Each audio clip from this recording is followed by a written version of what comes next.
Hello and नमस्कार। कैसे हैं हमारे सभी युवा और एनर्जेटिक साथीगण। आज एक अनोखे और ऐतिहासिक क्षण के आप सभी लोग क्लासेस, आप सभी को अग्रिम शुभकामनाएं दे रहा हूं इस बात की, क्योंकि अगले 1 घंटे के अंदर आप उन अनुभवों को साझा करेंगे, आप उन अनुभवों का ज्ञान प्राप्त करेंगे जो अपने आप में हमारे विधिक परिप्रेक्ष्य के अंदर, कानूनी जानकारी के परिप्रेक्ष्य में बहुत ही मायने रखते हैं। कहते हैं नॉलेज एक ऐसा तत्व होता है, एक ऐसा एलिमेंट होता है जो जीवन भर मनुष्य का साथ नहीं छोड़ता है। ये बात पूर्णतः सत्य है, पर उससे भी एक बड़ा सत्य यह भी है कि जो विधिक ज्ञान होता है वो न केवल मनुष्य का साथ छोड़ता है, बल्कि चाहे अनचाही मुसीबतों से मनुष्य की रक्षा भी करता है। आपके उसी विधिक ज्ञान को, आपकी उसी लीगल नॉलेज को, कानूनी जानकारियों को और प्रबल करने और प्रभावी बनाने के लिए आज हम सभी सौभाग्यशाली हैं कि हमारे बीच में एक ऐसी प्रेरणादायी शख्सियत है जिनके बारे में अगर मैं शब्दों में औपचारिकता प्रमाण करूं तो यह ठीक उसी तरीके से होगा जैसे कि सूरज के प्रकाश को दीपक की अल्प ज्योति से क्या किया जाए, परिभाषित किया जाए। तो बट फिर भी औपचारिकता का मापदंड है, तो उसे पूर्ण करते हुए मैं आप सब लोगों के सामने आज इंट्रोड्यूस करूंगा हमारे राजस्थान हाई कोर्ट के प्रिंसिपल बेंच जोधपुर में 13 साल तक जज के रूप में सेवाएं देने वाले माननीय आदरणीय श्रीमान गोपाल कृष्ण व्यास जी। सर बहुत बहुत स्वागत है सर, और मैं सर्वप्रथम धन्यवाद करता हूं कि आपने अपने एक बिजी शेड्यूल, अपने समय निकाला ताकि जो लॉ के स्टूडेंट्स हैं, विधि के अभ्यर्थी हैं, या फिर जो सामान्य नागरिक हैं, उनके लीगल नॉलेज को एक अपने एक्सपीरियंस से और प्रबल कर सकें। सर बात यह है, सबसे पहले तो मैं सब स्टूडेंट्स को आशीर्वाद देता हूं, और जहां तक समय की बात है, समय तो रिटायरमेंट के बाद में बहुत होता है, लेकिन बहुत वर्षों से हम विधि के व्यवसाय के अंदर भी रहे, और बहुत समय तक हम सारे विधिक कार्य के लिए एक न्यायिक क्षेत्र में भी काम करते रहे, पद पे रहते हुए भी काम करते रहे। आज एक नया आयाम, नई बात सबके सामने आपने मुझे यहाँ बुलाकर कहा है कि कुछ मैं अपने अनुभव शेयर करूँ या विधि के बारे में कुछ कहूँ।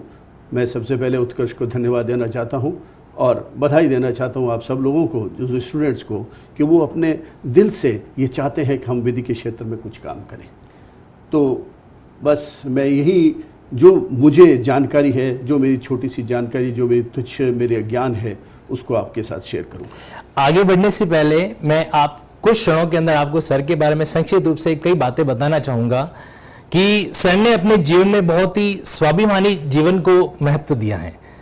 बचपन से कई ऐसे संघर्षों का सर ने सामना किया है, और सामना करने के बावजूद एक उन्होंने सफलता का ऐसा मुकाम हासिल किया है कि जो हम सबके लिए एक इंस्पिरेशन, एक प्रेरणा बन गई है। कहा जाता है कि जीवन प्रेरणा के बिना कुछ नहीं होता है, life is nothing without an inspiration. और बहुत खुशी की बात है हम सबके लिए कि ऐसी ही इंस्पिरेशन से हम सब लोग आज मुखातिब होने वाले हैं।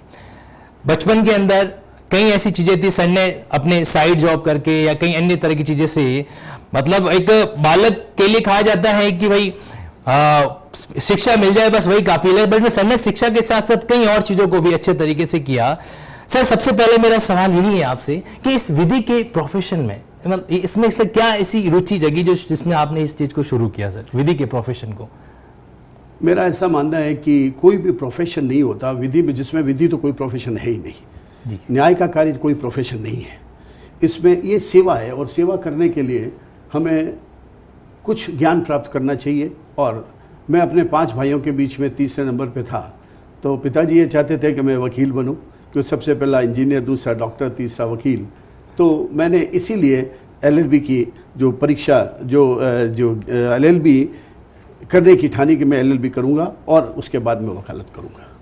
और सबसे पहले मैं आपसे ये बताना चाहता हूँ कि जीवन में आगे बढ़ने के लिए कुछ ऐसा काम करना पड़ता है जो उद्देश्यात्मक हो, जो लक्ष्य लेके चले। इसलिए मैंने ये व्यवसाय, जिसको व्यवसाय कहते हैं, उस सेवा को चुना।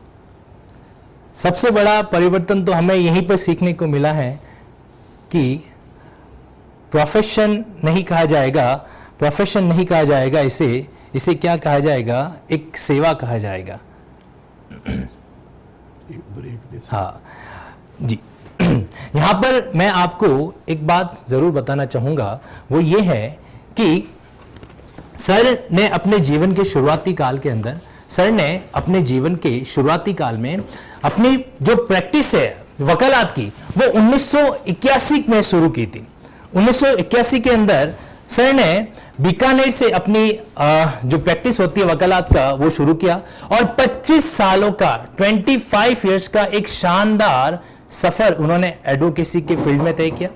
और उसके बाद में जो अहम रहा कि 5 साल तक सर डिप्टी एडवोकेट की पद पर भी रहे, डिप्टी एडवोकेट के पोस्ट को भी उन्होंने संभाला, वहां पर भी अपने वकालत के अनुभव को जाहिर किया। और एक बात मैं आपसे जरूर बताऊंगा कि सर ने, जब सर एलिवेट हुए थे हाईकोर्ट के जज पर, हाईकोर्ट जज के पद पर जब एलिवेट हुए थे, उनका वहां पे उनको चयन किया गया था, तो बकायदा उससे एक दिन पहले तक भी सर ने अपनी वकालत की प्रैक्टिस को वहां पर ब्रेक नहीं दिया। सबसे अहम बात यह है कि हम जो भी कार्य करें उसको तब तक हमें करते रहना चाहिए, ये सर का मानना है। और हमारे लिए बहुत ही ये महत्वपूर्ण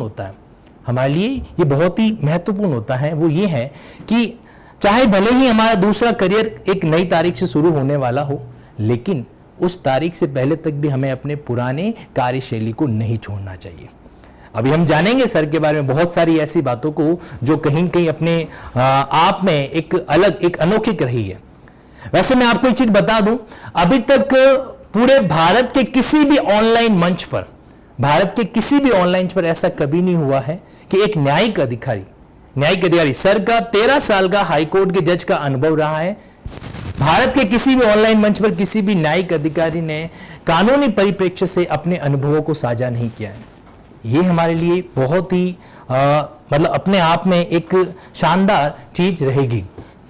यहां पर फ्लैश की इश्यू आ रहा है, कहते हैं कि भाई स्पेक्स पहनोगे, थोड़ा सा क्लासेस का रहता है।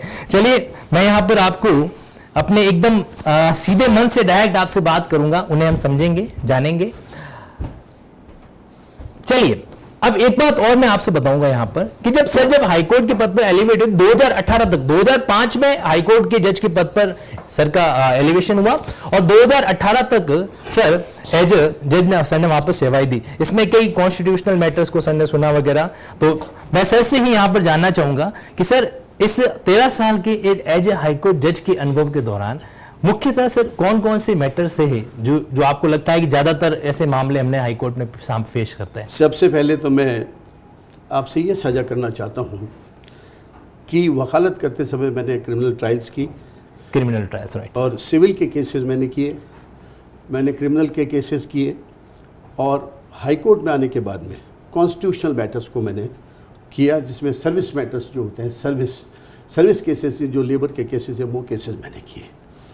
लेकिन हर वक्त एक ही मन में रहता था कि अपनी पूरी सक्षमता के साथ में काम करें, और मैंने पूरी सक्षमता के साथ अपना काम किया, और कोशिश ये की कि मजलूमों को या जो जिनको आवश्यकता है न्याय की, उस न्याय को दिलाने की कोशिश करूं।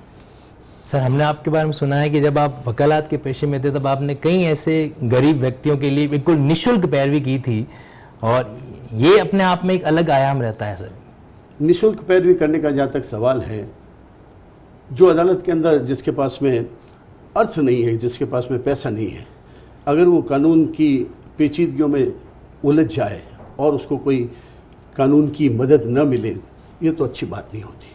तो मेरा ऐसा मानना था कि पैसा गौण होता है, अर्थ गौण होता है। जो काम करना है, अपने को काम करना है, वो न्याय के क्षेत्र में काम करना है, और उन लोगों के लिए काम करना है जिनको आवश्यकता है न्याय की। बहुत ही मतलब ये एक शानदार अपने जीवन के अंदर प्रेरणादायी शब्द है कि पैसों के लिए तो पूरी दुनिया भाग रही है,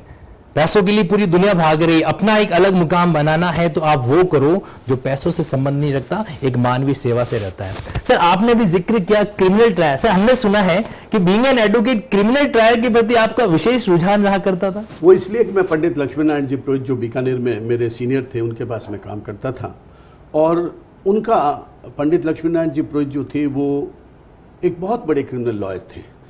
उन्होंने न जाने कितने क्रिमिनल केसेस को लड़ा, वो स्वतंत्रता प्राप्ति से पहले से एडवोकेट थे, वो मेरे गुरुजी थे। सबसे पहले मैं जब उनसे मिलने गया कि मैं आपके साथ वकालत करना चाहता हूँ, तो उन्होंने एक बहुत सुंदर बात कही, वो मैं आपके साथ शेयर करना चाहता हूँ और जो स्टूडेंट्स हैं उनको भी बताना चाहता हूँ। बिल्कुल सर। उन्होंने कहा सुबह कितने बजे उठते हो? तो मैंने कहा 7-8 बजे उठ जाता हूँ। तो उन्होंने कहा ये क्या बात है, 7 बजे क्यों उठते हो? जब सूर्योदय होता है तब उठो। सूर्योदय से आधा घंटे पहले और आधा घंटा बाद तक आप उठ करके इस दिशा में रोजाना भगवान विष्णु विराजमान होते हैं, पूर्व दिशा में, पूर्व दिशा में जाते हैं, और वहाँ जाकर के हाथ जोड़ के खड़े हो जाइए और उनसे ये विनम्र प्रार्थना करिए कि जो कुछ भी मैं करूं वो मानव हित के लिए करूं। मैंने पूछा कि सुबह इस दिशा में क्यों जाएं और क्यों सुबह सुबह जाएं? तो उन्होंने कहा कि सूर्योदय जो होता है उसके आधा घंटे पहले और आधे घंटे बाद तक ही विष्णु भगवान विराजमान होते हैं, और जिसको एक्सप्रेशन की पावर उन्होंने नहीं दी है, जैसे पशु पक्षी वगैरह हैं, वो भी सुबह सुबह चिल्लाते हैं और कहते हैं कि हमारी कोई व्यवस्था करो खाने के लिए, और हम किस तरह से अपना जीवन व्यापन करेंगे। इसलिए जिनको एक्सप्रेशन की पावर नहीं दी उनको तो वो दिखते थे और दिखते हैं, आज भी दिखते हैं, और जिसको उन्होंने एक्सप्रेशन की पावर दे दी है, जैसे जिनको नहीं दी है उनको तो वो दिखते हैं, क्योंकि सामने वो बैठे हैं। कोई जैसे मैं कह सकता हूँ कि तनसुख जी सामने बैठे हैं, तो ये मेरी समझ है, मैं इंसान हूँ इसलिए, लेकिन यहाँ कोई पशु पक्षी हो तो ये नहीं कह सकता कि तनसुख जी यहाँ बैठे हुए हैं। तो वैसे ही भगवान ने उन लोगों के लिए, उस विष्णु भगवान ने उन लोगों के लिए ये ऐसा व्यवस्था की है कि सुबह सुबह वो आकर अपनी अर्जी लगाते हैं कि हमारे लिए व्यवस्था करो।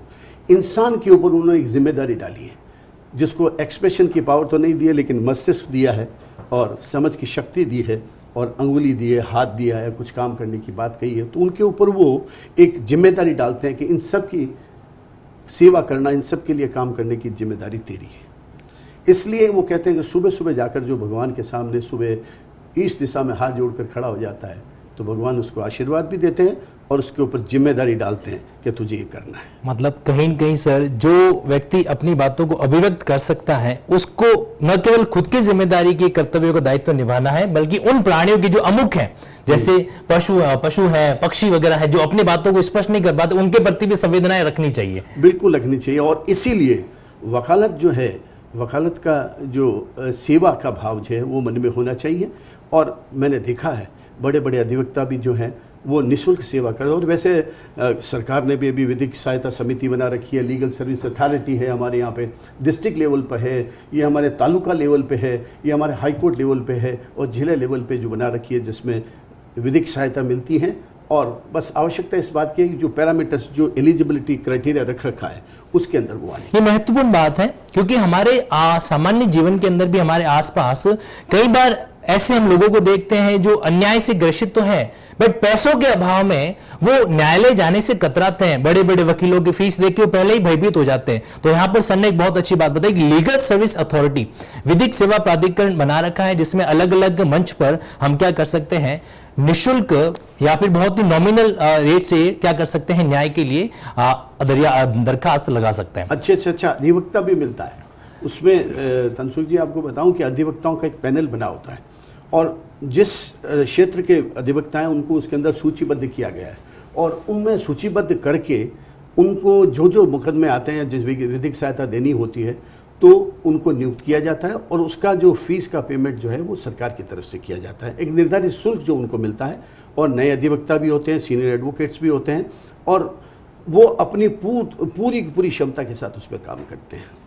बहुत अच्छी बात है। ये पहला तो हमारा आज हमें एक नया जो चीज है, हमारे सामने मेरे साथ में कई ऐसे जो विधि से संबंध नहीं रखते, ऐसे भी कई अभ्यर्थी जुड़े हुए हैं, उनके लिए बहुत बात ये काम की है, नोट करने लायक है कि जीवन के अंदर अगर आप किसी की मदद करना चाहो तो जरूरी नहीं है कि आप खुद से ही सारे पैसे उनको दो तभी उनकी मदद हो सके।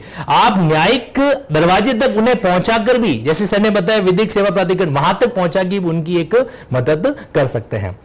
इसी के साथ साथ और भी कई बातों पर चर्चा करेंगे, कुछ बातें सर से निजी चीजें भी हम जानेंगे, ताकि हमारे लिए, क्योंकि देखो जो इंसान प्रेरणा स्वरूप होता है उसके साक्षात दर्शन होना ऐसा प्रतीत होता है जैसे कि हमने जिस ईश्वर की प्रार्थना की थी वो हमारे समक्ष हमारे सामने बैठा है। सर कुछ विधि विषय हैं जिस पे जरूर चर्चा करना चाहूंगा मैं आपकी इजाजत से। हाँ। सर हाईकोर्ट अपने आप में संवैधानिक दृष्टिकोण से राज्य का क्षेत्र देखा जाए तो न्याय की आखिरी उम्मीद माना जाता है। राज्य के क्षेत्र पर, मतलब जब लगता है कोई अपना अवसर नहीं बचा तो अब हाईकोर्ट के पास ही जाना पड़ेगा, है ना। तो सर कहने को तो हाईकोर्ट के पास कई शक्तियां हैं जो हमारे कानूनों के अंदर स्पष्ट शब्दों में लिखी हुई भी है, वर्ड्स के अंदर ही है, लेकिन कुछ पावर ऐसा कहा जाता है इनहेरेंट भी होती है, अंतर्निहित होती है, जो लिखी नहीं गई है बट हाईकोर्ट के अंदर होती है। कहा जाता है कि वो एक ब्रह्मास्त्र की तरह अपने आप में एक अपना रोल प्ले करती है। बिल्कुल तनसुख जी, आपने सही कहा। हमारे संविधान में एक 226 आर्टिकल 226 रखा गया है।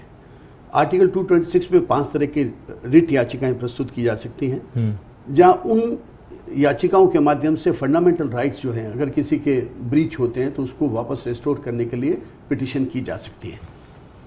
जैसे हैबियस कॉर्पस, मैंडेमस, प्रोहिबिशन, को वारंटो और सरसराई, ये 5 तरह के रिट पिटिशंस हैं। लेकिन 226 के जो पावर्स हैं हाईकोर्ट के, वो एक्स्ट्राऑर्डिनरी जुरिस्डिक्शंस हैं। हमारे सीनियर जज हुआ करते तो वो कहा करते थे कोर्ट के अंदर, you know what is 226, when your heart pricks then 226। अरे वाह, और क्या बात। अगर आपके दिल पे कोई बात छूती है तो अपने पावर को एक्सरसाइज करना चाहिए। The court cannot sit like a silent Spectator. Court को एक मूक दर्शक की तरह नहीं बैठना होता है। जहाँ अन्याय हो रहा है तो उस अन्याय को रोकने के लिए आपको अपने पावर का इस्तेमाल करना चाहिए। जैसे कॉन्स्टिट्यूशन में 226 है, उसी तरह से सीआरपीसी में 482 सेक्शन है, वो inherent powers of the high court है। अब आप छोटी सी बात है कि एफआईआर दर्ज होती है, एफआईआर के जो तथ्य लिखे गए हैं उससे कोई कॉग्निजेबल ऑफेंस ही नहीं बनता है, लेकिन एक एफआईआर दर्ज हो गई तो उसके खिलाफ जब प्रोसीड किया जाता है, जब पुलिस उसके खिलाफ कार्रवाई शुरू करती है कंप्लेंट के बाद में, तो अब उसके पास क्या रेमेडी, या तो पहले अपनी जमानत करावे या तो अग्रिम जमानत करावे, और अग्रिम जमानत करने के बाद या वो अरेस्ट हो जाता है तो कोर्ट के अंदर जाके अपनी एप्लीकेशन दे उसके। लेकिन उस प्रोसेस से बचने के लिए, और अगर गलत उसके खिलाफ एफआईआर दर्ज की गई है या तथ्यों से कोई कॉग्निजेबल ऑफेंस नहीं बन रहा है, तो सेक्शन 482 सीआरपीसी में सीधी याचिका हाईकोर्ट के अंदर पेश की जा सकती है। उसमें अदालत के अंदर ये तर्क दिए जाते हैं कि एफआईआर को पढ़ने से किसी प्रकार का जुर्म सर्जित होना नहीं पाया जाता है, तो मेरे खिलाफ प्रोसीड करने का क्या औचित्य है। तो उस सूरत में within periphery of law, अपने लिमिटेशन में, to secure end of the justice, 482 में वर्ड से कि to secure end of the justice power can be exercise and should be exercise, should be. ये भजनलाल का केस था, उसके अंदर एफआईआर को चैलेंज किया जिसमें पैरामीटर्स तय किए गए कि इन पैरामीटर्स के अंदर एफआईआर को क्वेश किया जा सकता है। एफआईआर ही नहीं, प्रोसीडिंग्स को भी क्वेश किया जा सकता है। प्रोसीडिंग्स चलती है उसके अंदर भी क्वेश किया जा सकता है। कोर्ट के अंदर मुकदमा चल रहा है और उस मुकदमे के मान लो 15-15, 20-20, 25-25 सालों से मुकदमा चल रहा है, छोटा मुकदमा है, डिले हो रहा है, तो आर्टिकल 21, आर्टिकल 22 के तहत डिले जो हो रहा है उस डिले को भी के बेसिस के पे 482 पिटिशन करके उसको क्वेश किया जा सकता है। तो हाईकोर्ट को एक ऐसी ब्रह्मास्त्र दिया गया है, लेकिन उस ब्रह्मास्त्र का उपयोग जो है ना, वो बस इस तरह नहीं किया जा सकता कि हर एक मुकदमे में आया पावर को एक्सरसाइज कर लिया। उसके अंदर कुछ बैरियर्स हैं, सेल्फ रेस्ट्रिक्शंस हैं, और उन रेस्ट्रिक्शंस को देखते हुए हमें प्रोसीड करना पड़ता है। बहुत ही मतलब दो बिंदु सर ने बहुत ही बेहतरीन बताएं कि एक तो जहां पर अनुच्छेद हमारा 226 है संविधान का, कॉन्स्टिट्यूशन का, वहां पर 5 तरह की रिट का प्रावधान कर रखा है, चाहे वो बंदी प्रत्यक्ष याचिका हो या अन्य तरह की रिट हो, उनके माध्यम से हम हाईकोर्ट के एक्स्ट्रा ऑर्डिनरी, इसके शब्द से पता चलता है कि सामान्य नहीं, असामान्य, एक्स्ट्रा ऑर्डिनरी मामलों के अंदर आप हाईकोर्ट से रिट करा सकते हो। और साथ ही साथ जो हमारी दंड प्रक्रिया संहिता है 1973, उसके अंदर भी एक सेक्शन दे रखा है 482, जो अपने आप में हाईकोर्ट को एक ब्रह्मास्त्र प्रोवाइड करता है। सर ये जैसे कई बार जैसे इन्वेस्टिगेशन समय पे पूरा नहीं होता है, अब कहने को तो प्रावधान कर रखा है, लेकिन वो रीजनेबल का एक्सक्यूज लेकर कई बार इन्वेस्टिगेशन बहुत लंबे चल जाते हैं। क्या इन्वेस्टिगेशन को समय पे करवाने के लिए भी हम 482 में जा सकते हैं? बिल्कुल जा सकते हैं। 482 पिटिशन में फेयर इन्वेस्टिगेशन के लिए भी जा सकते हैं। कई बार ऐसा होता है कि इन्वेस्टिगेटिंग ऑफिसर जो होता है वो इन्वेस्टिगेशन प्रॉपर तरीके से नहीं करता है, या उसके ऊपर कोई संशय, कोई डाउट है, तो उन तथ्यों को, उन बातों को उसमें समाहित करते हुए याचिका की जा सकती है, और अदालत, ये उच्च न्यायालय जो है अपने पावर को एक्सरसाइज करने से पहले केस डायरी मंगाएंगे और उसमें देखेंगे कि किस तरह का इन्वेस्टिगेशन चल रहा है, और उसके बाद एप्रोप्रिएट ऑर्डर जो पास किया जा सकता है। कभी कभी इन्वेस्टिगेशन ट्रांसफ़र करने के लिए एसएचओ के इसके नहीं इसके पास भेज दिया जाए, ये भी किया जा सकता है।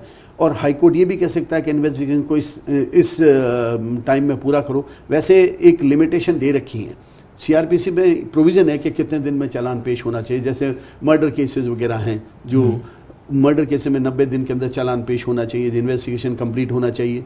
वैसे छोटे ऑफेंसेज उसमें 60 दिन के अंदर होना चाहिए। तो इस तरह के जो ऑफेंसेज में एक लिमिटेशन बांधी गई है, लेकिन उस लिमिटेशन को प्रॉपर तरीके से अगर नहीं किया जाता है तो अदालत 482 के अंदर पावर एक्सरसाइज करके फेयर इन्वेस्टिगेशन का, प्रॉपर इन्वेस्टिगेशन का और प्रोस्ट इंक्वेस्ट करने का ये सारे पावर एक्सरसाइज कर सकती है। मतलब 3 तरह के हथियार हमारे पास इन्वेस्टिगेशन के संबंध में है। अगर फेयर इन्वेस्टिगेशन नहीं किया जा रहा है या इन्वेस्टिगेशन अपनी सीमा से भी ज्यादा डिले हो रहा है उन मामलों के अंदर, और जहां पर लग रहा है थोड़ा सा फेलियर हो रहा है कि आईओ को चेंज करना है वगैरह किसी भी कारण से, तो वो भी किया जा सकता है।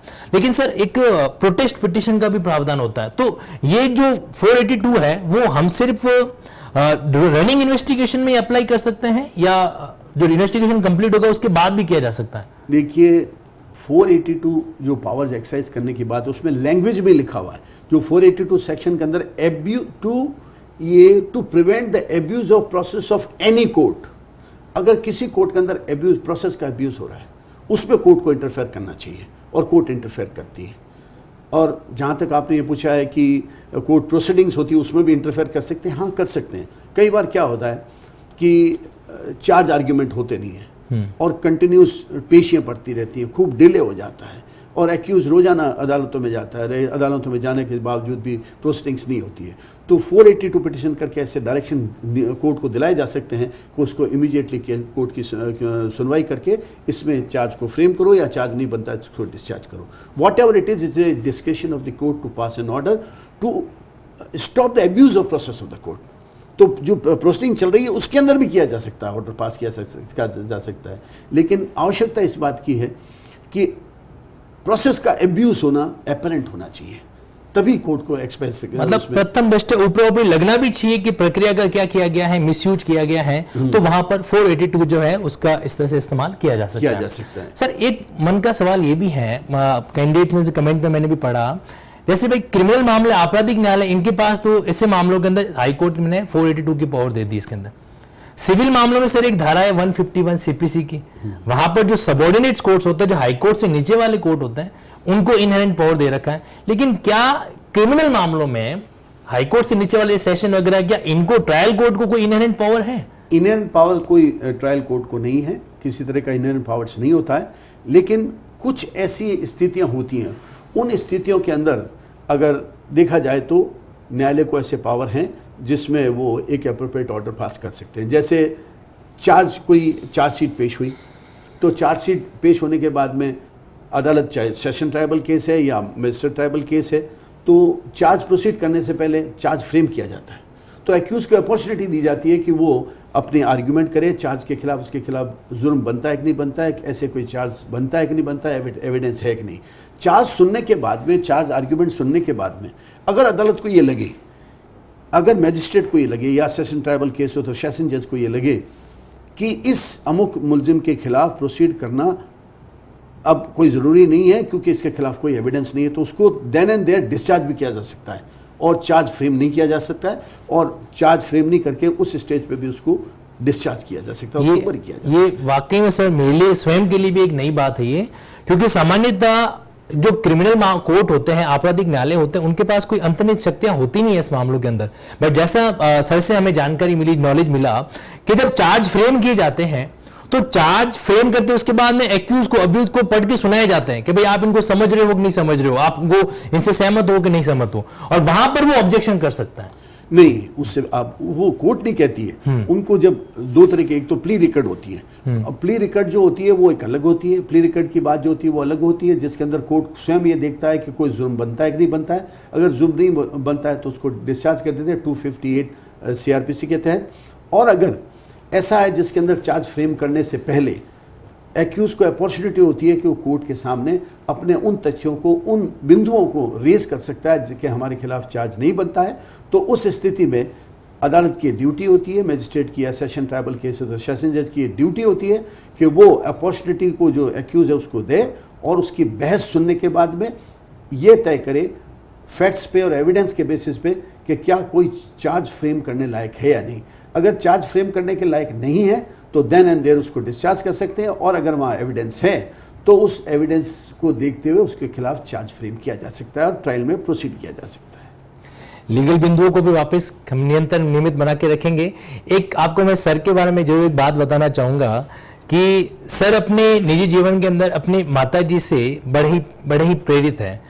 फतेह कुमार व्यास जी, माताजी इनके बीकानेर के अंदर सर्विस में थे और जो वेटरनरी कॉलेज है वहां पर असिस्टेंट लाइब्रेरियन के पद पर उन्होंने काफी समय पर अपनी सेवाएं दी। आपको मैं जानकारी देना चाहूंगा कि फतेह कुमारी व्यास जी हमने राजस्थान की एक रिनाउंड फोक सिंगर है। ऐसे कई मतलब जो लोकगीत हैं उनके द्वारा बड़े फेमस हुए हैं, प्रसिद्ध हुए हैं। और आज के सेशन के एंड में हमें भी थोड़ा सा ऐसा सौभाग्य मिलेगा कि हम सर से उसके बारे में कुछ और चीजें भी जाने। तो ये भी अपने आप में संजोग भी है और अपने आप में एक विचित्र चीज भी है कि उस माता जी से भी सर ने प्रेरणा तो ली, उस कला को भी काफी हद तक सर ने अपने जीवन के अंदर उतारा भी है। अपार्ट फ्रॉम बीइंग अ जज होने के अलावा भी, जैसे सर रिटायर्ड हुए अपने पद से हाईकोर्ट से, ऐसा लगता है कि रिटायर नहीं हुए हैं, वापस एक्टिवेट हो गए हैं। एक अलग तरह का भाव है, उसके बारे में हम चर्चा करेंगे। और उससे पहले सर एक चीज मैं आपसे जरूर जानना चाहता हूं कि एक जेलों के अंदर अभी मतलब बीच बीच में ये मोबाइल मिलना वगैरह इस तरह की घटनाएं हो रही थी, तो उसमें भी मतलब हाईकोर्ट ने ऐसी कुछ पावर एक्सरसाइज की थी 482 के संबंध में, उससे थोड़ा सा उस मामले के बारे में कुछ जानकारी जरूर। आप बिल्कुल सही कह रहे हैं कि अदालत के अंदर जब ये अदालत के निगाह में ये बात आई कि इस तरह से मोबाइल का यूज़ होता है जेलों के अंदर, तो ऐसे आदेश पारित किए गए कि जेलों के अंदर जैमर लगाए जाए, जिससे जो एक्यूज अंदर बैठे हुए वो मोबाइल से बात नहीं कर सके। अगर वो जैमर सही रूप से कार्य करेंगे तो अंदर बैठा हुआ कोई भी एक्यूज है वो बाहर किसी प्रकार से किसी को धमका नहीं सकेगा, एविडेंस को ख़त्म नहीं कर सकेगा, या एविडेंस को देने वाले जो गवाह हैं उन लोगों को धमका नहीं सकेगा या टैंपर विद नहीं कर सकेगा। ऐसे आदेश पारित किए जा सकते हैं। जैसे आपने देखा होगा कार बाजार थी यहाँ पे, जो जोधपुर के अंदर कार बाजार वगैरह जो रोड के ऊपर ही कार बाजार खुल गए थे, उसमें भी एक पावर एक्सरसाइज करके ऐसे आदेश किए गए थे कि प्रॉपर स्थान के ऊपर ये खुलने चाहिए, जो ट्रैफिक हैजार्डस है उसको रिमूव किया जाए, जो कुछ भी वहाँ पे व्हीकल्स रखे जाते हैं उनको हटाया जाना चाहिए।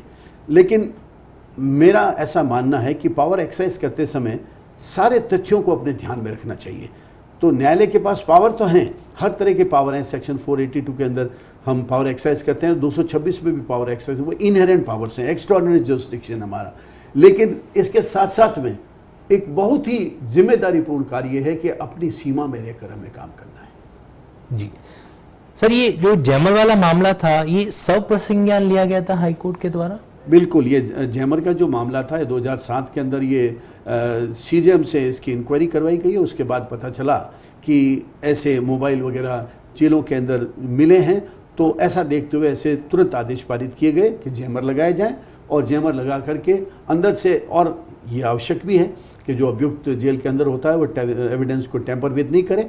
ये ड्यूटी होती है प्रोसिक्यूशन की कि उसको प्रोटेक्शन दे, और प्रोटेक्शन देने के लिए ये भी बहुत ज़रूरी है कि इस तरह की जो एक्टिविटीज़ हैं उनको भी रोका जाए।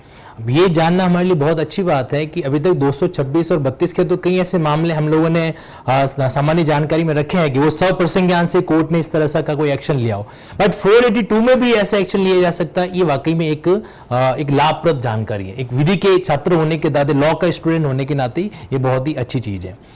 अब यहाँ पर सर एक चीज हम और इसमें बारे में जानना चाहते हैं सर कि सबऑर्डिनेट कोर्ट जो है, जो अधीनस्थ न्यायालय है, वो हाईकोर्ट के जितने भी दिशा निर्देश हैं उनको निस्संदेह फॉलो करते ही हैं वहां पर। जैसा कि आपने बताया कि क्रिमिनल में कोई स्पष्ट तो ऐसी कोई पावर तो नहीं है, लेकिन वो जो एक चार्ज फ्रेमिंग वाला स्टेज है वहां पर ऐसा किया जा सकता है। सर एक सामान्य क्वेरी है कि एफआईआर जब भी कोई लगती, कोई मेलाफाइड लग रही है, एफआईआर लग रही है सर एक मतलब पुलिस थाने के अंदर, जो कि छोटा सा यूनिट है, आपराधिक विधि का छोटा सा यूनिट कहा जा सकता है पुलिस थाना, बट उसको क्रैश करवाने के लिए हमें सीधा हाईकोर्ट जाना पड़ेगा। उसके बीच के न्यायालय को हम इस्तेमाल नहीं कर सकते। सबसे पहले मैं आपको क्लियर कर दूं कि थाना सबसे छोटी बात नहीं है। अगर हमारा इनिशियल स्टेज अगर कोई जुर्म होता है या किसी व्यक्ति के विक्टिम के साथ में कोई अन्याय होता है, तो उसके पास एक सबसे पहला ऑप्शन अगर है तो वो तो पुलिस स्टेशन ही है, जहां वो आज जाकर के अपनी बात को कह सकता है, अपनी सुरक्षा के लिए अपील कर सकता है, अपनी सुरक्षा के लिए इन्वेस्टिगेटिंग ऑफिसर को, एसएचओ को अपनी बात को कह सकता है।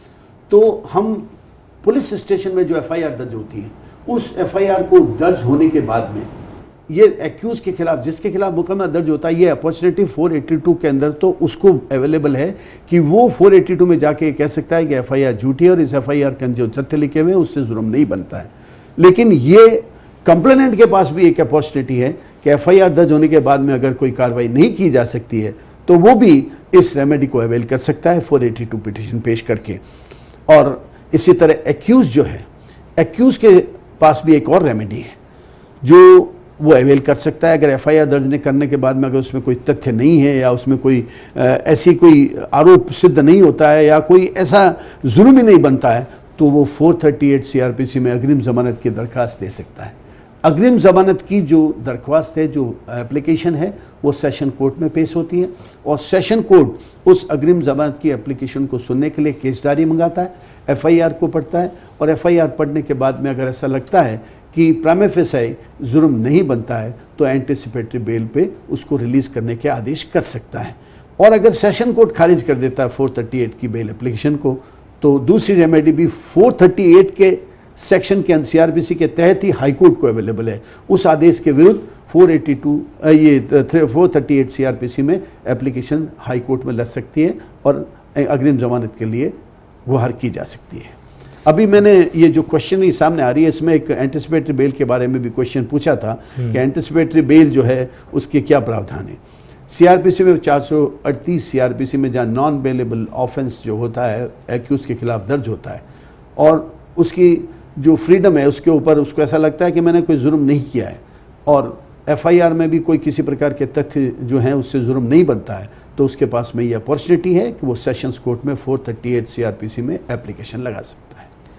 बिल्कुल सर, आप सभी को मैं एक रोचक तथ्य जरूर बताना चाहूँगा कि हम लोग विधि के जो स्टूडेंट होते हैं ना, हम बड़े बड़े जजेस के बारे में सुनते हैं, एक अलग मन में एक इमेजिनेशन बनती है कि शायद इनके जीवन में तो उनको सब कुछ मतलब एक ग्रांटेड मिला होगा, मतलब उनके बैकग्राउंड ऐसा रहा होगा जिसके कारण से ये इस पद पर पहुंच गए हैं।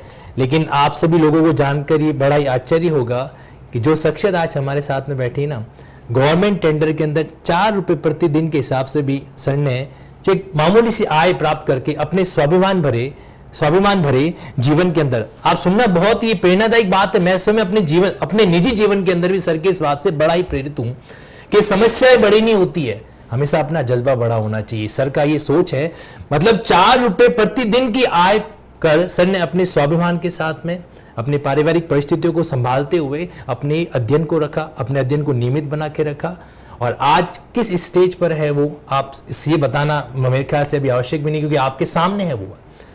तो सर ये मतलब पारिवारिक परिस्थितियां कहीं के इंसान के सपनों को तोड़ती हैं, ये कहना कहीं भ्रम है? नहीं तनसुख जी, मैं आपसे एक बहुत इंपॉर्टेंट बात बताना चाहता हूं कि हम जो बच्चे होते हैं वो अपने जो पिता और माता पिता होते हैं उनके एम्बिशंस होते हैं, उनकी इच्छा होती है कि हमारे बच्चे बड़े बने। मेरे पिताजी भी अपने दिल में ख्याल रखते थे कि मेरे 5 बच्चे हैं तो कुछ न कुछ बनने चाहिए, लेकिन वो खुद एक लैब असिस्टेंट की पोस्ट पर काम करते थे, लेकिन चाहते थे कि सारे के बच्चे जो हैं मेरे पढ़े। तो हमको एक हंसी में हमें किसी चीज़ की कमी नहीं रही, लेकिन हर वक्त वो ये कहते थे सीखो और कमाओ योजना।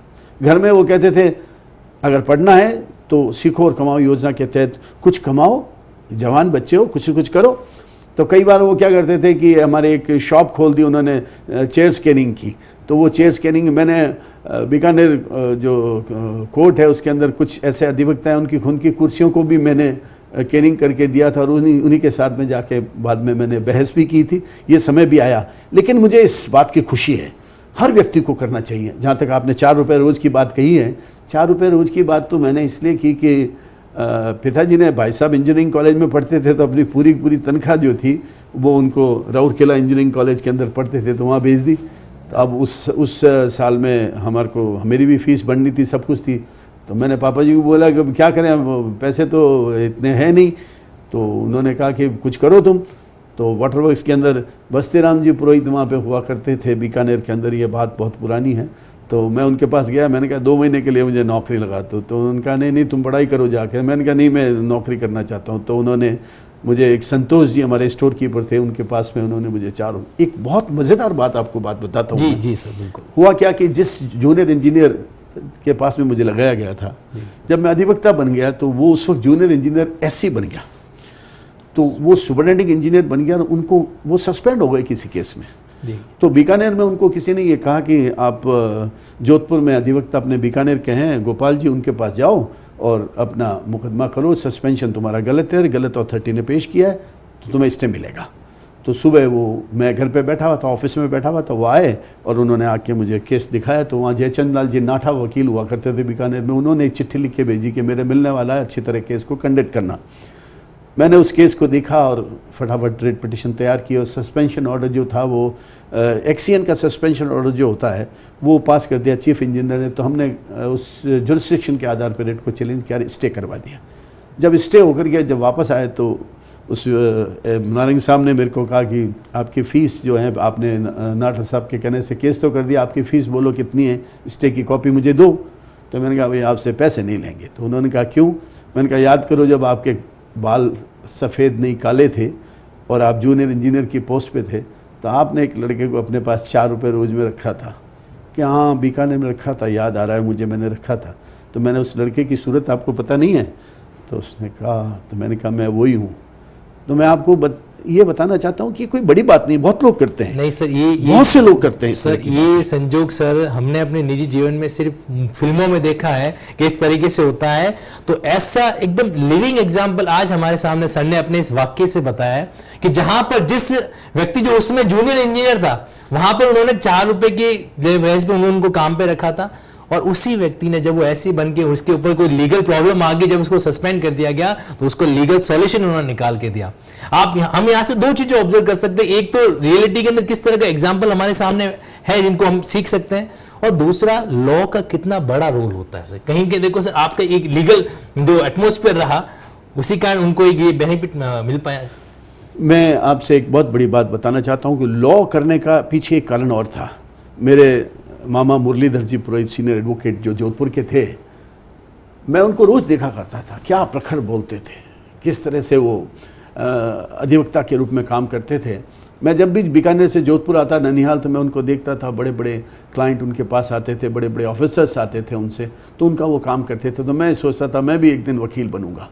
तो उन्होंने मुझे एक बात बताई, मैंने कहा मैं भी बनना चाहता हूँ। तो उन्होंने कहा कि 2 फैक्टर जीवन में हैं, वो तुझे पालन करने पड़ेंगे। मैंने कहा वो कौन से? कि life minus labour is equal to 0, life minus discipline is equal to 0। Labour और डिसिप्लिन अगर किसी अधिवक्ता के पास होगा और वो नियमित रूप से उसकी पालन करेगा तो जीवन में वो आगे बढ़ सकता है। मैंने देखा है, मैंने मेरे जीवन में, मेरा जीवन तो मैंने बहुत से ऐसे लोगों को देखा है वकालत करते हुए, जो मेरे सामने, हम साथ में वकालत हमने साथ शुरू की और एक स्टेज के ऊपर हम ऊपर आकर के काम करने लगे। क्रिमिनल के बहुत से बड़े बड़े वकील हैं। मैं यहाँ कहना चाहूँगा कि बहुत से अभी बेंच में विराजमान हैं, इतने प्रखर अधिवक्ता थे। और मैं ये मानता हूँ कि अगर वो वकालत करते तो खूब अर्थ कमा सकते थे, लेकिन सेवा भाव से उन्होंने न्यायाधीश बनना स्वीकार किया। बड़े बड़े ऐसे हैं, अभी भी हैं, आज की डेट में भी जो सिटिंग जजेस हैं वो बहुत अच्छा काम करते थे और उनको वो एक एसेट थे लीगल फील्ड के अंदर। क्रिमिनल में थे, सिविल में थे, टैक्स मैटर में थे, लेकिन डिटर्मिनेशन से, डिसिप्लिन से काम किया जिससे वो आगे बढ़ते रहे। जहाँ तक सीआरपीसी का आपने इनहेरेंट पावर्स की बात की है, इनहेरेंट पावर्स को एक्सरसाइज करने के लिए भी बहुत सी ऐसी पिटिशंस हाई कोर्ट के अंदर हुई। और जैसे एक अधिवक्ता जिनकी अभी देहांत हो गया है, मिस्टर महेश बोड़ा जी जो थे, जिनका देहांत हो चुका है, एक बहुत बड़े अधिवक्ता थे श्री मकतूरमल जी सिंघवी साहब। बड़े बड़े अधिवक्ता यहाँ पे हुए, क्या प्रखर तरीके से बोलते थे, किस तरह से अपने पॉइंट को रेज करते थे, अपनी हर बात को तैयार करके कोर्ट के अंदर पेश करते थे। ये जो सारे सेक्शन हैं वो कहते थे कि सीआरपीसी, आईपीसी और आदि एविडेंस टिप्स पे होने चाहिए। अगर आप क्रिमिनल के बहुत बड़े वकील बनना चाहते हो तो रोजाना सेक्शन 5 से, हमारे पंडित लक्ष्मीनारायण जी कहते थे कि ये सेक्शन 2.5 किताब तो है कुल मिला के फौजदारी की, इसके रोज 5 सेक्शन पढ़ो। सोने से पहले जैसे आप खाना खाते हो तो खाना खाने के बाद में 5 सेक्शन रोज पढ़ो। वो रोजाना पूछते थे कि आपने डेफिनेशन सेक्शन 2 के अंदर जो डेफिनेशन है वो पढ़ी कि नहीं पढ़ी। बेलेबल ऑफेंस क्या है, नॉन बेलेबल ऑफेंस, कॉन्जेबल ऑफेंस क्या है, कोर्ट क्या है, प्लीडर क्या है, एडवोकेट, गवर्नमेंट एडवोकेट क्या है, जुरिस्डिक्शन क्या है, वो इन बारे के बातों के लिए वो रोजाना पूछा करते थे। और एक बहुत बड़ी बात हुआ करती थी, फौजदारी के अंदर जब चार्जशीट पेश होती है, चार्ज पेश करते हैं। तो चार्जशीट जब कॉपी मिलती थी तो हमारी सबसे पहले ड्यूटी कि मुआयना करो। तो जब सबसे पहले वकालत शुरू की तो मैंने कहा, वो कहने लगे मुआयना करो। तो मैंने कहा मुआयना क्या करें कि जो ओरिजिनल फाइल कोर्ट के अंदर पेश हुई है, तो एक उसमें प्रोसेस होता है कि 2 रुपये का टिकट लगा करके एप्लीकेशन दी जाती है कि हम मुआयना करना चाहते हैं। मीन्स हमें जो कॉपी मिली है उससे ही कॉपी अदालत की में पेश हुई वो है कि नहीं है। तो बैठ करके हम मुआयना किया करते थे। तो मैं गुरुजी को कहता था ये तो बहुत मेहनत की बात है। कह रहे ये करेगा तो बहुत कुछ बात सीख जाएगा, इसमें तेरा प्रोसेस पता चल जाएगा। तो मैंने कहा कैसे कि चालान पेश होता है तो घर में फाइल तैयार करेगा। हाँ, तो फाइल में कैसे बनना चाहिए? सबसे पहले चार्जशीट के बाद में FIR की कॉपी, उसके बाद में नक्शा मौका जो घटना घटी है, नक्शा मौका के बाद में हालात मौका, फिर एक्यूज़ की गिरफ्तारी, फिर एक्यूज़ की इंफॉर्मेशन, फिर एक्यूज़ की रिकवरी, उसके फिर 161 में जो एविडेंस है जो कलेक्ट की गई उसके बयानात, फिर अगर मारपीट का केस है तो इंजरी रिपोर्ट्स हैं। और ये एक्सपर्ट एविडेंस, इनको आप एक तरतीब वाइज बनाओ, मीन्स क्रोनोलॉजिकल उनको लिखो, और उसको लिखने के बाद में पेजिंग करो। और पेजिंग करने के बाद में जब आप अपना केस तैयार करो तो आपको एक सुविधा रहेगी, ऊपर आप जब इंडेक्स बना लेंगे कि कौन सा डॉक्यूमेंट किस जगह पे किस पेज पे है, जिससे एक डिसिप्लिन जो मेंटेन करोगे तो आगे बढ़ सकोगे। तो 482 पिटिशन के लिए अगर प्रोसीड करने से पहले प्रोसेस चल रहा है, अगर आपको वो तरतीब वाइज सारे डॉक्यूमेंट पता है और उन डॉक्यूमेंट्स को पढ़ने से कोई जुर्म नहीं बनता है, तो आप इजीली उसको प्रोसीडिंग्स को चैलेंज कर सकते हैं। ये नहीं है कि आप FIR दर्ज करने के बाद में सीधी FIR 482 पिटिशन में जा सकते हैं। अगर प्रोसेस में भी अगर आपको ऐसा लगता है कि साहब डिले से हुआ है, या एविडेंस जो इकट्ठी की उससे चार्ज नहीं बनता है, फिर भी चार्ज लगा दिया गया, तो उसकी रिवीजन भी हो सकती है 90 दिन के अंदर, लेकिन रिवीजन का टाइम पीरियड निकल जाता है, तो लिमिटेशन के बाद में 482 की जा सकती है।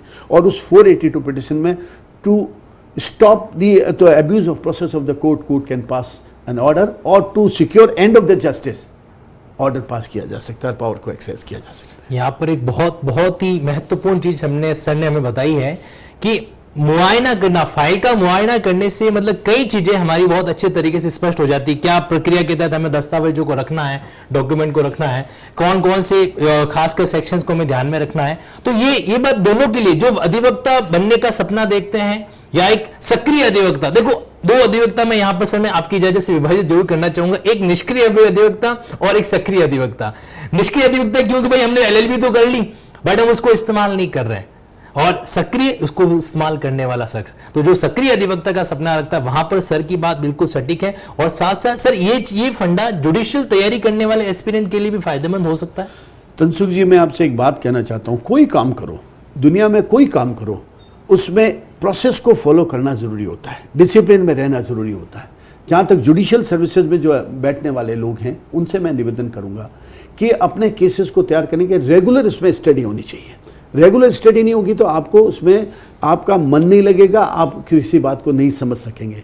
CRPC, IPC और ये जो एविडेंस एक्ट है, ये तो जैसे सरगम होती है सा रे ग म प ध नि सा, उस तरह से है। जैसे मैजिस्ट्रेट ट्राइबल, जैसे 2 तरह के मैजिस्ट्रेट ट्राइबल केसेस होते हैं, एक सेशन ट्राइबल केसेस होते हैं। जो हीनियस ऑफेंसेस होते हैं उसमें सेशन ट्राइबल केसेस होते हैं, और जो कम जिसके अंदर जो सजाएं होती हैं और जो माइनर ऑफेंसेस होते हैं उसमें मैजिस्ट्रेट ट्राइबल केसेस होते हैं। लेकिन ट्रायल का प्रोसेस जो है दोनों ही अदालतों के अंदर एक जैसा होता है, करीब करीब एक जैसा होता है।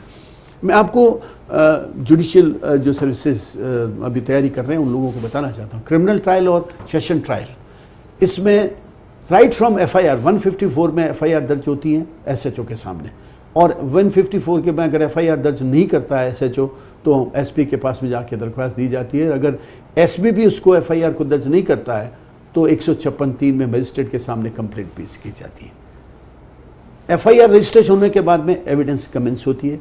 एविडेंस कमेंस होते ही सबसे पहले क्या होता है, SHO उसमें देखता है एक जुर्म बनता है कि नहीं और जुर्म किसने किया है, और जो जुर्म करने वाला नॉन बेलेबल ऑफेंस और कॉग्निजेबल ऑफेंस उसने किया है तो उसको जाके वो अरेस्ट करता है। अरेस्ट करके विदिन 24 आवर्स वो ले जाके मैजिस्ट्रेट के सामने पेश करता है। मैजिस्ट्रेट के सामने पेश करते ही वो पुलिस रिमांड मांगता है कि मुझे इससे इन्वेस्टिगेशन करना है। 15 दिन से ज़्यादा CRPC में किसी प्रकार का ये रिमांड, पुलिस रिमांड देने का प्रोविजन नहीं है, लेकिन ये डिस्क्रिशन है मैजिस्ट्रेट का कि वो कितने दिन का उसमें रिमांड देता है। और मैजिस्ट्रेट अपने विवेक से एविडेंस को देखते हुए और मुलजिम की आवश्यकता पुलिस के पास में देखते हुए कि पुलिस को आवश्यकता है कि नहीं, आदेश पारित करता है कि आप पुलिस इसमें वारंट जारी करता है कि भाई ये पीसी तुमको दिया जाता है। और अगर वो ये समझता है कि नहीं एक्यूज की रिकवरी हो चुकी है, इन्वेस्टिगेशन इससे हो चुका है, तो वो आदेश पारित करता है जुडिशियल कस्टडी का। पुलिस कस्टडी जब तक एक्यूज पुलिस के पास रहता है, इन्वेस्टिगेशन के दौरान उसको पुलिस कस्टडी कहते हैं, और मजिस्ट्रेट के सामने पेश करने के इन्वेस्टिगेशन कंप्लीट होने के बाद में जब उसको सेंट्रल जेल में भेजा जाता है उसको जुडिशियल कस्टडी कहते हैं। तो पुलिस रिमांड जो होता है वो इन्वेस्टिगेशन के द्वारा किया जाता है, और एक्यूज को जब जुडिशियल कर दिया जाता है तो अगर वो मजिस्ट्रेट ट्राइबल केस है या चाहे वो सेशन ट्राइबल केस है तो सेक्शन 437 के सीआरपीसी के तहत वो बेल एप्लीकेशन लगा सकता है। और मजिस्ट्रेट के अगर मजिस्ट्रेट ट्राइबल केस नहीं है, मजिस्ट्रेट ट्राइबल केस नहीं है तो मजिस्ट्रेट उस एप्लीकेशन को क्षेत्राधिकार के आधार पे कि भाई ये जुरिस्डिक्शन मेरा नहीं है उसको निरस्त कर देता है। लेकिन अगर वो मजिस्ट्रेट ट्राइबल केस है तो there is discretion of the court to grant bail. तो मजिस्ट्रेट उस तथ्यों को देख के उसकी जमानत स्वीकार कर सकता है, उसको उसी वक्त छोड़ सकता है। और अगर सेशन ट्राइबल केस है तो वो रिजेक्ट करता है और ये कहता है क्षेत्राधिकार में नहीं है। उस आदेश के विरुद्ध धारा 439 सीआरपीसी में 439 में सेशंस कोर्ट में एप्लीकेशन पेश होती है, और सेशंस कोर्ट उसके तथ्यों के आधार केस डायरी का अवलोकन करके पब्लिक प्रोसिक्यूटर को अपॉर्चुनिटी देके एक्यूज के वकील को अपॉर्चुनिटी देने के बाद में उसमें फाइनल आदेश जारी करता है और उसके बाद में ट्रायल प्रोसीड करती है। अब ये तो हो गया ड्यूरिंग इन्वेस्टिगेशन क्या किया जा सकता है, क्यों पुलिस सबसे पहले मौका पे जाती है, मौका मुआयना करती है, नक्शा मौका बनाते हैं, हालात मौका बनाते हैं, हालात मौका बनाने के बाद में जो रिकवरी करते हैं दफ़ा 27 के तहत इंफॉर्मेशन के तहत रिकवरी करते हैं, और सारा इन्वेस्टिगेशन होने के बाद में चार्जशीट फाइल की जाती है। जब एक्यूज के खिलाफ चार्जशीट फाइल कर दी जाती है तो उसमें बहस चार्ज के लिए अपॉर्चुनिटी दी जाती है। चार्ज बहस होती है, मजिस्ट्रेट उसकी बहस को सुनता है और बहस सुनने के बाद में अगर चार्ज के लिए सफिशिएंट एविडेंस है तो चार्ज फ्रेम करता है। फिर प्रोसिक्यूशन को लिस्ट ऑफ विटनेस जो चार्जशीट के साथ में लगाई जाती है अपॉर्चुनिटी दी जाती है कि आप अपनी एविडेंस लीड करो। तब पब्लिक प्रोसिक्यूटर अपनी एविडेंस को लीड करता है। जब पब्लिक प्रोसिक्यूटर अपने गवाहों को जब पेश करता है तो उसको एग्जामिनेशन चीफ कहते हैं, जो सबसे पहले बयान पुलिस जो ये पब्लिक प्रोसिक्यूटर करवाता है उसको एग्जामिनेशन चीफ कहता है। उसमें किसी तरह का लीडिंग क्वेश्चन नहीं पूछ सकते, एविडेंस एक्ट में लिखा हुआ है कि इसको लीडिंग क्वेश्चन नहीं पूछ सकते। लीडिंग क्वेश्चन का मतलब ये ऐसा कोई प्रश्न जो है पब्लिक प्रोसिक्यूटर जिसका आंसर हाँ या ना में आता हो, ऐसा क्वेश्चन प्रोसिक्यूशन नहीं पूछ सकता, पब्लिक प्रोसिक्यूटर नहीं पूछ सकता। लेकिन ये अपॉर्चुनिटी एक्यूज को है जब क्रॉस एग्जामिनेशन चीफ के बाद में जब अपॉर्चुनिटी दी जाती है क्रॉस के लिए, उस वक्त ये क्वेश्चन पूछे जा सकते हैं। और वो है, लेकिन एक कंडीशन ऐसी है जिसमें पब्लिक प्रोसिक्यूटर भी लीडिंग क्वेश्चन पूछ सकता है, और वो तब है अगर गवाह होस्टाइल हो जाए, पक्षद्रोही हो जाए, अपनी बात से रिफ्यूट कर जाए, उस सूरत के अंदर पब्लिक प्रोसिक्यूटर लीडिंग क्वेश्चन पूछ सकता है।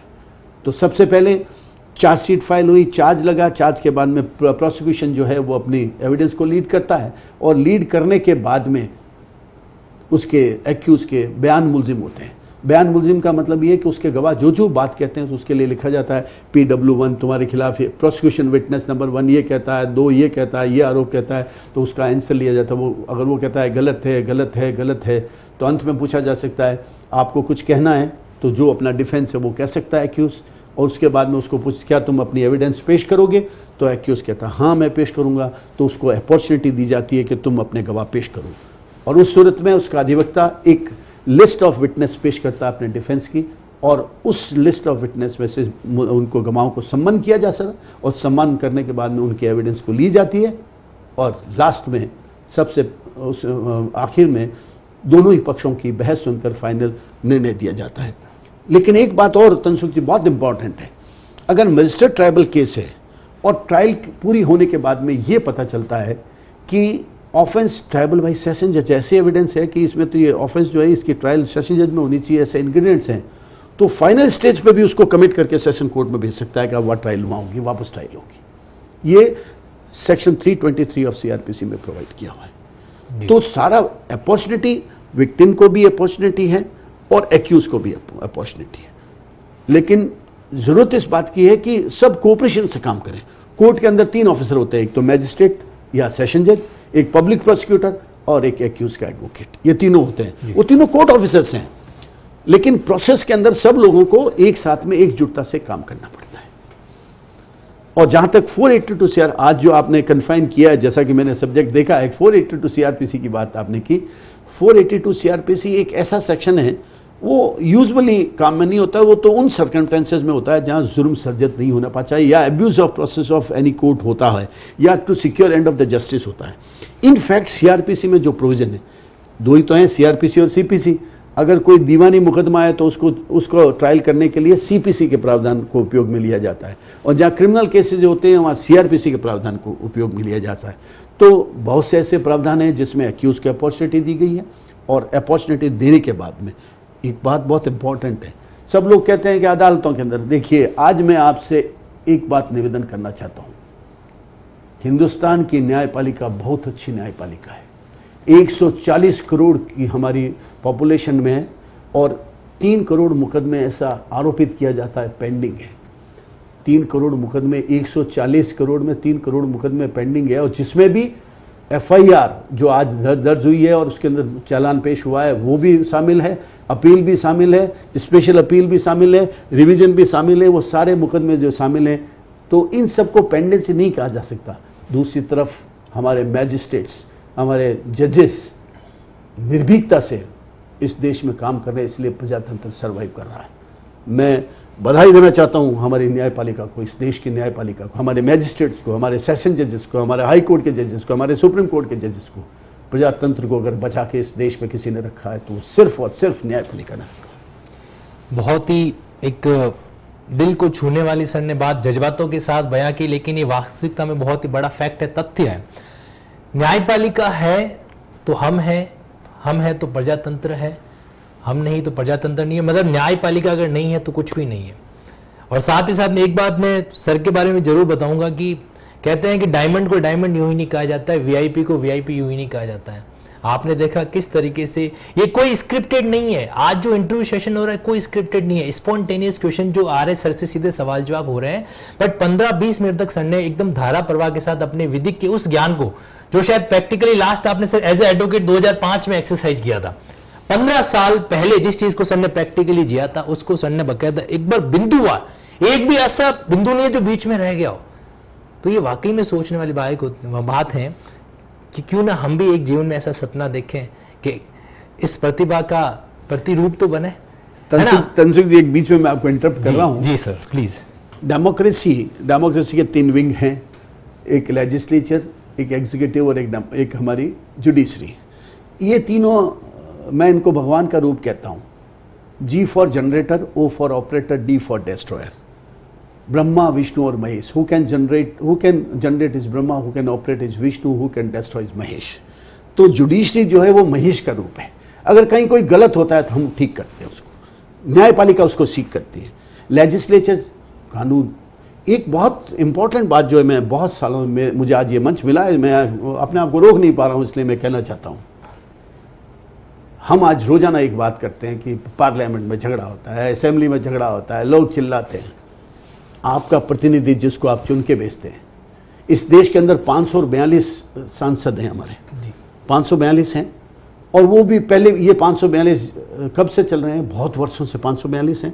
अगर हमारी 50 करोड़ की जनता थी तब भी 542 थे, 80 करोड़ थी जब भी ये थे, 100 थी जब भी ये थे, 140 में वही हैं। तो एक जो एमपी है वो 40 लाख की जनता को रिप्रेजेंट करता है। अगर वो पार्लियामेंट में अपनी बात को उठाता है और उसको नहीं कोई सुनवाई करता है तो वो क्या करेगा?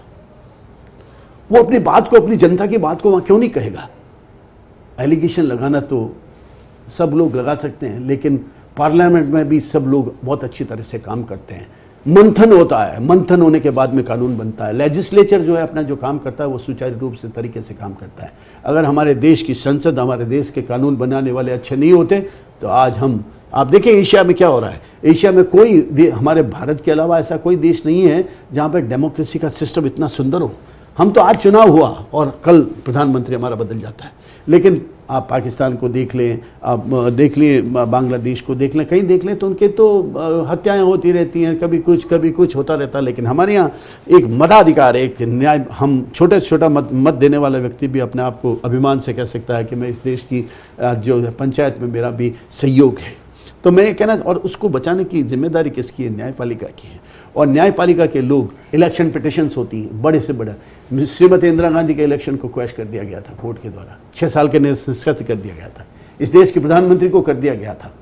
तो न्यायपालिका की इंडिपेंडेंसी जो है ना वो काम करती है। और जो मैजिस्ट्रेट बनने वाले हैं, मैं उनसे एक निवेदन करूंगा, काम करो, मेहनत करो, पढ़ाई करो, डिटर्मिनेशन। आजकल एक बात और होती है कि आरक्षण है, वो है, किस बात का? 50% है ना आरक्षण की। हालांकि संविधान में कोई स्पेसिफिक प्रोविजन नहीं है आरक्षण का, लेकिन सिर्फ एक जगह आर्टिकल 15 में लिखा है, there must be some law for weak section of the society, weaker section of the society.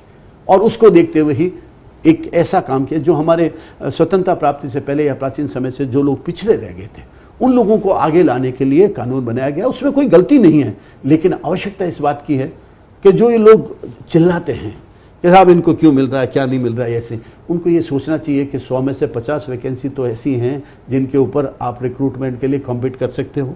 तो आप खूब पढ़ाई करके मेरिट में आएंगे, उन 50 में क्यों नहीं आते हो? अगर 50 पीछे वाली 50 के ऊपर आप ये कहते हो कि साहब उनको रिजर्वेशन मिला है, मेरा ऐसा मानना है कि इस लड़ाई झगड़े से तो अच्छा है कि खूब मेहनत करो, खूब पढ़ाई करो, पढ़ाई करके मेरिट 1 नंबर पे आऊँगा। ये जब एग्ज़ाम देने जाओ तो सबसे पहले सोचो कि एक पोस्ट तो मेरी है और किसी की नहीं है, कितनी 100 वैकेंसी है कि हाँ नहीं 99 है, एक तो मेरी है। ये डिटर्मिनेशन। मैं आपको एक बहुत बड़ा तथ्य बताता हूँ। बीकानेर में हमारे एक संत कुमार हुआ करते थे, वो मुंशी थे, वो एक एडवोकेट के मुंशी थे, उनका देहांत हो गया, लेकिन उनकी 3 बच्चियां थीं। उन तीनों बच्चियों ने, मैं आपको क्या बताऊं, इतनी तैयारी की कि वो तीनों मजिस्ट्रेट हैं, आज तीनों मजिस्ट्रेट हैं। पढ़ाई की उन्होंने, कोई किसी प्रकार, उनका तो पिता भी दुनिया से चला गया था। मैं उस एक की बात नहीं करता हूँ, बहुत से ऐसे लोग हैं, खूब मेहनत करते हैं, खूब पढ़ाई करते हैं, खूब आगे बढ़ते हैं। और जहाँ तक प्रोसेस का सवाल है, ये आज अपना जो हम अपने टॉपिक से थोड़ा मैं इधर हो रहा हूँ, थोड़ा इमोशनल ज्यादा हो गया हूँ मैं सर बिल्कुल इसके लिए अपने अंतर्मन से धन्यवाद देना चाहता हूँ कि जीवन के अंदर बहुत सारी चीजें किताबों में मिल जाती है, आसपास मिल जाती है, पैसे देकर भी कई बार की चीजों को खरीद लेते हैं। बट आज सर ने जो बात शेयर की है, जज्बात शेयर किए, जज्बातों के माध्यम से एक जीवन का लेसन सिखाया है, ये पैसे देकर भी नहीं खरीदा जाता है। ये जीवन की बहुत अमूल्य चीज है। मतलब सर आज इस मंच का जो क्रिएट करने का उद्देश्य था कि लीगल चर्चा एक पहल, उस एक पहल के आयाम को सर आपने आज मतलब सही मायनों में बिल्कुल साबित कर दिया है। मैं अंतर्मन से आपके इस चीज के लिए कितना भी धन्यवाद करूं शायद वो कम ही रहेगा।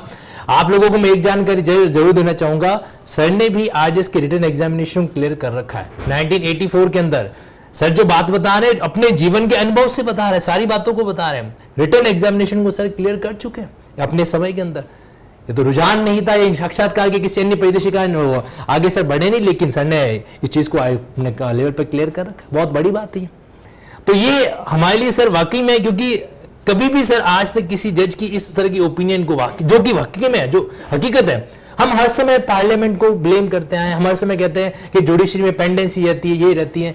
बट सर ने कहा है कि वो सब मिलाकर फिगर बता रहे हैं, फिगर पे नहीं जाना है, हकीकत पे जाना है। ये बात जानने के लिए हमारे लिए बहुत ही अहम है और इस चीज को हमें अपने जीवन के अंदर अपनाना भी चाहिए। सर के इस मतलब नॉलेज को सर से मैं आपसे जरूर निवेदन करूंगा कि इस तरह के सर हम आगे भी कुछ शो करें, ताकि जो आज सीमित समय के अंदर भी सर आपने इतने सारे नॉलेज को हमारे सामने बच्चों के लिए, विधि साक्ष्य अभ्यर्थियों के लिए, मैं खुद स्वयं भी अपने निजी जीवन में सर की कई चीजों से प्रभावित हूं। एक चीज जरूर मैं सर आपकी इजाजत तो शेयर करना चाहूंगा, बताइए कि सर ने एक मंच में कहा था कि जीवन जब सुबह निकलो ना घर से तो एक आईना देख के निकला करो। बिल्कुल, एक आईना देख के निकला करो, और जब शाम को घर में घुसते हो तो वापस उस आईने की तरफ देखो और सोचो क्या दिन भर जो आज आपने किया उससे आप संतुष्ट हो। मतलब ये एक स्टूडेंट के लिए, कहीं की सर एक स्टूडेंट के लिए बहुत मायने रखती है ये चीज, कि हम भी क्यों ना इस चीज को अपनाएं। हम भी जब सुबह उठते हैं तो हम भी इस तरह की चीज देखें कि आज मेरे को ये करना है, शाम को वापस जब अपनी जो भी पोथी पुस्तकें उनको रखें तो सोचे कि हाँ आज मैंने संतुष्टिपूर्वक अध्ययन किया कि नहीं किया। मैं आपसे यही शेयर करना चाहता था। मेरे जुडिशियल ऑफिसर्स जो हुआ करते थे, मैं आपको ईमानदारी से बताता हूँ कि हमारे प्रदेश के जुडिशियल ऑफिसर्स बहुत अच्छे जुडिशियल ऑफिसर। आप देखिए छोटी छोटी जगह पे, मैं कोलायत में जब गया एक बार देखने के लिए तो मैं स्तब्ध रह गया।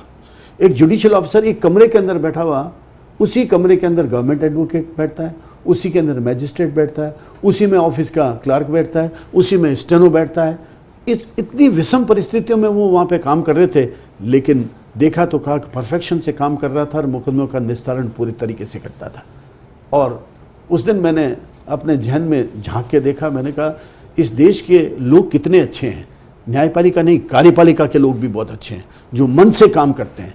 अभी वर्तमान में हमने कोरोना में देखा, हमारे जोधपुर के जितने भी अधिकारी उन्होंने बहुत अच्छी तरीके से काम किया। ये ऐसा वो नहीं है, फोरम नहीं है जहाँ पे मैं बात करूँ, लेकिन हमारे जो अधिकारी वर्ग के लोग हैं, पुलिस डिपार्टमेंट ने, सब ने बहुत अच्छा काम किया, लेकिन हमारे सहयोग की अपेक्षा ज़्यादा की उन्होंने और हमने उसको किया। और एक बहुत आपको आश्चर्यजनक बात बताना चाहता हूँ मैं कि अदालतों के अंदर एक बार मुझे बहुत कुछ सुनने को मिला जो मैं आपको बताना चाहता हूँ। जी सर। हुआ क्या कि एडवोकेट्स की स्ट्राइक थी तो एडवोकेट्स नहीं आ रहे थे, तो एक कोई माइनर बच्ची थी, उसके साथ में रेप का केस था, वो रोजाना लगता था, मेरे सामने भी लगा, उस दिन छुट्टी। तो एक गांव की लेडी आई, उसने कहा कि मारो मुकदमा तो चल रहे ना, आप हुणो ही को नहीं, वकील साहब भी आवे को नहीं ना, आप ही मुकदमा होना को नहीं मारे।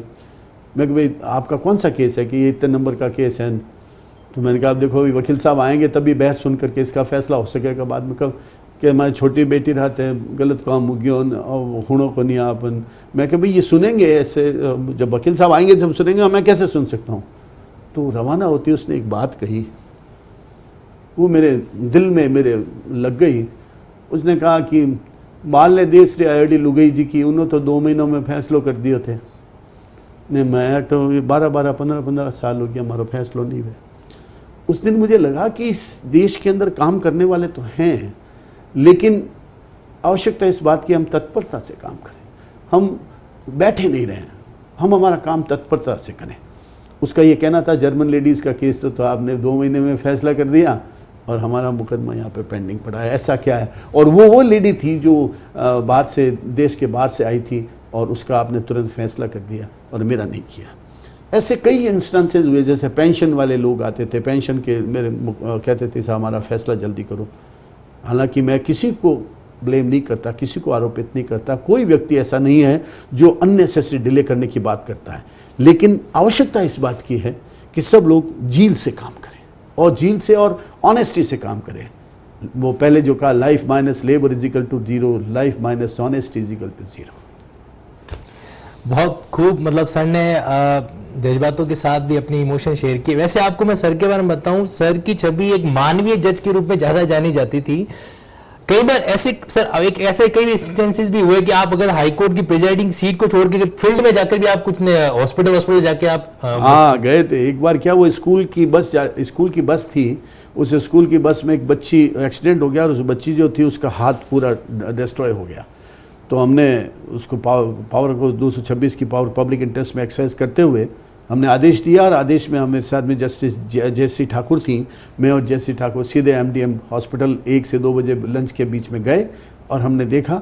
और हम ये भी कहना चाहेंगे कि वहाँ डॉक्टर्स ने तुरंत उसकी उपचार किया, और राज्य सरकार ने भी हमारे आदेश से पहले भी और आदेश के बाद भी उनको जो भी फाइनेंशियल मदद हो सकती है वो मदद उसको की, और स्कूल प्रशासन ने भी उसको पढ़ाने के लिए कहा कि ये 12वीं तक पढ़ेगी जब तक कि हम इसकी फीस, तो ये भी किया जा सकता है। मतलब हाईकोर्ट के जज के पद पर आप हैं, फिर भी आप उन परिस्थितियों में जहां पर आपका इतना वर्कलोड है, आप अपने लंच के समय को, ऐसा नहीं कि कार्यकारी समय को कम किया गया, लंच के समय को वहां पे थोड़ा सा कम करके सर आप और आदरणीय जयश्री न्यायाधीश महोदय के साथ में फिर हॉस्पिटल में जाके उन्होंने बच्ची के बारे में इतनी सारी बातें उन्होंने सर ने साझा भी की और एक मान्यता का उदाहरण पेश किया।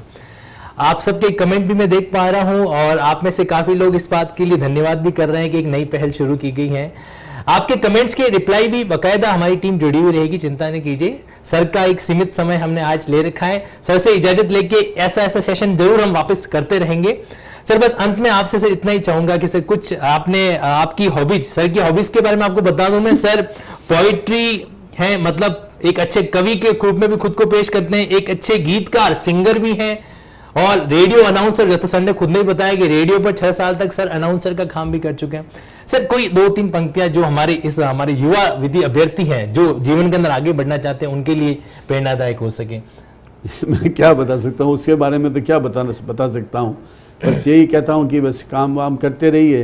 एक ज़्यादातर में ये क्वेश्चन पूछा सर, न्यायपालिका की अवमानना में क्या कार्रवाई होती है? सर न्यायपालिका की अवमानना में, ये तो कंटेम्प्ट ऑफ कोर्ट का तो पावर एक्सरसाइज, हर एक को रेस्पेक्ट करनी चाहिए भाई। ये जो क्वेश्चन पूछा है मैंने देखा, इसमें कोर्ट की रेस्पेक्ट करनी चाहिए और न्याय की परिधि में जो काम करने वाले हैं उनको शब्दों का अच्छा उच्चारण करना चाहिए। अदालतों के अंदर मिसमैनेजमेंट नहीं करना चाहिए और किसी तरह का अनर्गल जो बोलने का जो है वो गलत शब्दों का उपयोग नहीं करना चाहिए।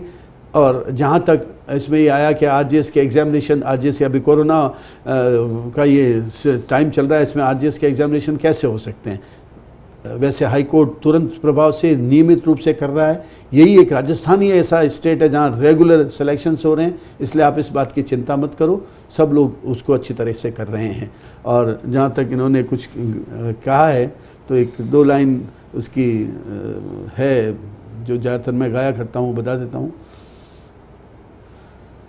हुए नामुअल बेनिशान कैसे कैसे,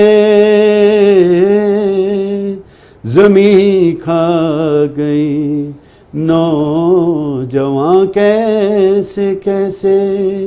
आज जवानी पर इतराने वाले कल पछताएगा, आज जवानी पर इतराने वाले कल पछताएगा। चढ़ता सूरज धीरे धीरे ढलता है ढल जाएगा, चढ़ता सूरज धीरे धीरे ढलता है। मतलब समय यही है, यही समय है। इस समय के अंदर अपने सपनों को पूरा करने की जितनी जिद कर सकते हो उतना कर लो। सर के पंक्तियों में कहीं कहीं जज्बात था। और अंत में बस इसी लाइनों के साथ आज के इस सेशन को मैं समाप्त करूंगा। सर के जीवन से जो प्रेरणा मैंने भी देखी, आप लोगों ने भी इस चीज को महसूस किया गया हो, मुझे पूरा विश्वास है। सर ने जिस तरीके से किस्मत के कई संघर्षों को चैलेंज किया, दो पंक्तियां जरूर वहां कह सकती है कि ठोकरे नहीं खाएंगे जनाब, ठोकरे नहीं खाएंगे जनाब तो सीखेंगे कैसे। किस्मत को चैलेंज करते हैं, उनको कह रहे साहब अगर हम ठोकरे नहीं खाएंगे तो जानेंगे कैसे कि आप पत्थर के बने हो या शीशे के, और जब तक जानेंगे नहीं खुद को मजबूत करेंगे कैसे। फिर तो शेर मैं भी बताता हूँ। जी सर। वो शेर ये है कि दीदार की हविश है तो नजरें जमा के रख, दीदार की हविश है तो नजरें जमा के रख, चिलमन हो या नकाब सरकता जरूर है। क्या बात है सर, मतलब शब्दों से, ज्ञान से सब। हम तो सर फैन तो है ही, आपके सुपर फैन बन गए, ये शब्द कहना भी इतने आप में अतिशयोक्ति नहीं रहेगा। इसी के साथ आज के लीगल चर्चा एक पहल के पहले सेशन को हमने आज कंप्लीट किया है। आगे भी इसी तरह की कई चीजें, आपका फीडबैक हमारे लिए, हमारी एनर्जी को बहुत प्रभावित करेगा। पूरी टीम आज लगी हुई है उत्कर्ष परिवार की इस सेशन को ऑर्गेनाइज करने के लिए। और धन्यवाद तो सर का पूरे अंतर्मन से है कि सर ने एक समय निकाला इस चीज के लिए, क्योंकि जो चीजें कहीं नहीं मिलती ना, वही चीजें अनुभव से मिलती है। और अनुभव को प्राप्त करने का इससे बढ़िया जरिया और कोई दूसरा नहीं हो सकता, है ना। तो इसी के साथ अब आपका पॉजिटिव फीडबैक हमें मिलेगा, एनर्जी मिलेगी, इस सेशन को और आगे बढ़ाएंगे। शेयर कीजिए, ये ऑनलाइन मंच में एक अभूतपूर्व अनप्रेसिडेंटेड इनिशिएटिव लिया गया है। अगर आप इसको जितना शेयर करेंगे, कैंडिडेट्स, लीगल अभ्यर्थी, आपके जो भाई बहन दोस्त वगैरह जो कानून की पढ़ाई से प्रत्यक्ष अप्रत्यक्ष रूप से जुड़े हुए हैं, उनमें इसको जरूर शेयर कीजिए। पसंद आए आपको, आपके दिल की आत्मा कहे, इसको जरूर लाइक करना। और जो पहली बार इस चैनल से जुड़े हैं वो चैनल को सब्सक्राइब कीजिए, ताकि हम और इस तरह की कई चीजों को इनिशिएट कर सकें। इसी के साथ इस तनसुख पालीवाल का सर आदर धन्यवाद, आपसे मैं प्रणाम करता हूं। और सर धन्यवाद सर इस चीज के लिए, थैंक यू सो मच।